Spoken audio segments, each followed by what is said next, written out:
Life is pain. You know how many times I wanted to just give up? How many times I've thought about ending it? Life is hard. Easy, it's not an option. But it's worth fighting. It's worth believing. It's worth giving yourself a chance. It's worth mustering yourself up, standing up inside yourself. It's worth fighting relentlessly, never giving up. It's worth fighting a good fight. It's worth being around motivated, positive people. It's worth being up-tempo. It's easy to have faith and feel good when you're feeling good and you have no pain and your bills are paid and you got a clean bill of health from the doctor. It's easy to be motivated then. But when that's not the situation, it's hard. When you look in the mirror and you don't see the person that you once saw. It's hard. I know it's hard, but do it hard. You got to go all the f in. When there's a will, there's a way, and there's always a way. When you're committed, you don't care about the facts. You don't care about the odds. You don't care about the opinions of others. The only thing you care about is making it through to the other f***ing side. No matter what it takes. You just got to keep searching, keep fighting, keep hammering, keep failing, keep trying, keep getting back up again, and stop at nothing to reach it. You gotta have mental toughness. You don't give up on me. You don't quit on me. You man up. You woman up. You get your life back. You get your family back. I need you to have mental toughness. When you come up against that thing, you gotta outlast it. And you gotta already have made up your mind before you get to cancer. You gotta already have made up your mind before you get to that exam. You gotta already have made up your mind when you're talking to your husband, when you're talking to your wife, when you're talking to that sickness. You gotta look at it before you even get to it. So don't you ever give up. You get to make a choice. Is failure going to break you or is failure going to make you? You get to decide. Failure doesn't. It's okay to fall. It's okay to cry. It's okay to go home. But quitting should never be an option. It's not in falling that makes us failures. It's in not getting up that makes us failures. And you get to decide if you get up or you don't get up. I can accept failure. Everyone fails at some point. I cannot accept not trying.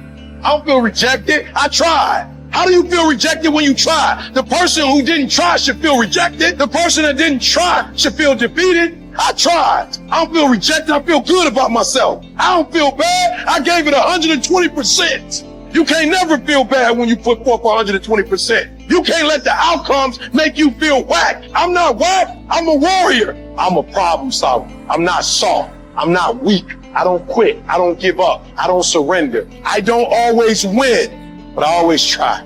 When you believe with everything in you that you are destined for greatness, you will find a way. You turn a tragedy into a triumph, despair into repair, pain into gain, adversity into prosperity. You have to know that this thing is going to work. Come hell or high water, whatever it is that I set out to do, it may not happen in 6 months, it may not happen in a year, it may not happen in 2 years, but at some point, my dream is going to become a reality. I think about my why. I can't quit. I can't stop. I can't get tired. I can't give up. I can't give in. My mama counting on me. My wife is counting on me. When you ain't got nothing left in your tank, you got to think about the people in your life that you're doing this for. And then if you could think about them, you could go one more mile. You could go one more day at work. You keep going. You keep studying. You keep writing. You keep singing. You keep rapping. You keep boxing. You keep fighting. You keep dribbling. You just keep on keeping on. And if you persevere, every storm that's come, it will pass.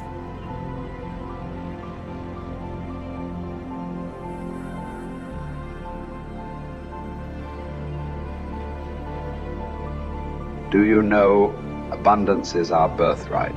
Abundance is our birthright, and everywhere you look, you see abundance. Everywhere you look. There's an abundance of leaves on the trees. There's an abundance of snow in the ground. There's an abundance of water in the universe. There's an abundance everywhere you go, and you and I have the ability to create an abundance. Now you take nothing with you, you'll never own anything. You arrive with nothing, you're going to leave the same way. It's like somebody said, you come in with no hair and no teeth, no money, that's the way you leave. But while you're here, you can enjoy an abundant life. You can have all of whatever it is you want, but you have to earn it. Now, what would abundance be in your life? What would abundance be? To one person, it may be different than to another. But understand this, it all starts in our mind. Most people are letting what they have now control how they see themselves. They let their bank account control them. They let the friends they have control them. They let their conditions or circumstance control. That's not where we want to go. We want to go inside. Everything starts from the inside out. So let's start over. Let's start over. If life isn't the way you want it now, make up your mind, you're going to start over. You're going to sit down, you're going to write out how you do want it. Now we want abundance. We want an abundance of friends. We want an abundance of money. We want an abundance of all the good things in life that make us more comfortable and have us enjoy life to a greater degree. And you know, we can have it, but we've got to understand we can have it. We've got to understand that we have infinite potential locked up within us. We've got a marvelous mind.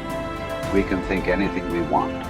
You know, Viktor Frankl spent the war years in a concentration camp. And he said, regardless of the intellectual or physical abuse he was subjected to, no one could cause him to think something he didn't want to think. All the great leaders, all down through history, they have been complete, unanimous agreement. We become what we think about.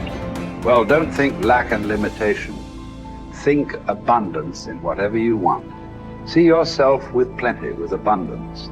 Hold the image and then just think, how can I get this? By continually seeing yourself with it, the way to get it will start to come to your mind. You will attract whatever you need because you're getting on an abundant frequency and it'll all start coming into your life. As you move towards it, it'll come towards you. Abundance, it's your birthright. You've got to decide on it. Enjoy it. You know, if you can survive the temporary pain in your life, and all pain is temporary, if you can survive the temporary, on the other side of temporary pain, you meet another version of yourself, another insight about yourself. And that's why it's so important to grow as a person, because the more we grow and become a new person, we can help those that used to be like us. And that's why you and I are so addicted to growing and learning, and we're curious, because if you used to be a broken person and you no longer are quite as broken, you can help broken people. If you used to be broke financially and you no longer are, you can help people. Whatever you do for a living, at one time you didn't know about it and now you do. You can help those who need to know about it. And so you're immensely qualified if you understand the power of doing one more. 95% of people have an operating system in their mind where they operate out of history and memory. 5% of humans operate out of vision and imagination. So the reason we're so much happier, I believe, when we're children is we have no history and memory. So we operate out of imagination and dreams and vision. But at some age, some people it's 5 years old, some it's 8, some it's 18, some it's 28. They create a history, and that history then becomes the operating system. So even if they take on a new behavior or tactic, they're operating out of a pattern of thought and belief that's historic and memory-based. And so the number one thing I would say is begin to operate out of your imagination again, out of your vision again. Create from that place. If you create from that place, now you're not tied to the result in that moment. You're giving yourself space to imagine and create something new in your life. You're the product of who you hang around. Wow. How do I know if they serve me or not? Here's one way to just deduce this, because they could be beautiful people who care about you, and they might even support you. But when you're with them, what are you ever have those friends you're with them, you're like, you remember when, you remember that party, remember that thing? Yeah. And if your friends are constantly bringing you to the filtration system of memory and history all the time, think this through. How often are those friends saying, hey, what are you working on now? Where are you going? What's your vision? What do you want to create? And maybe that sounds hokey, but you and I have both our friends have the most amazing histories, and you can't get them to talk about them. No. You have to work, because what are they still doing? Yeah. They're talking about now and where they're going. Yeah. Their viewpoint in their life is being present and having a vision for the future. Yeah. A formula for misery, a formula for lack of creativity, lack of productivity, is constantly being history and memory. Even if it's good, it doesn't serve us. And for most of us, it's not good. And we keep living from it or trying to move away from it. Create a new future. Don't move away from the past. Create a brilliant, imaginative, curious, vibrant vision for your life. Love for something is in the present moment also, right? Love is not just for the past.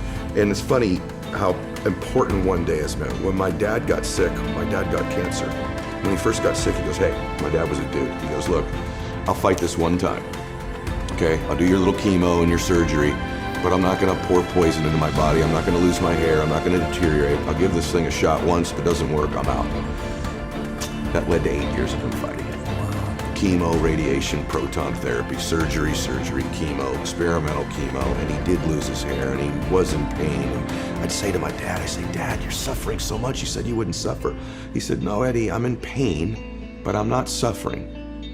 I choose not to suffer. And I'm not suffering because I get to see my grandkids again. And I said, Dad, why are you doing this? And he said, you only understand the power of one day when you're threatened with never having another one. I'll do anything for one more day. Get to be with you one more time. Give your mom a kiss one more time. Maybe I'll see one of my granddaughters get married. And he goes, I'll do anything for one more day. And when we begin to think of our life that way, the power of right now and having one more moment and one more minute is so beautiful. It's so blessed. It's so big. It's so amazing. Why would we spend that minute in history? Why would we spend that minute in the past when we could be fully present and creating the future?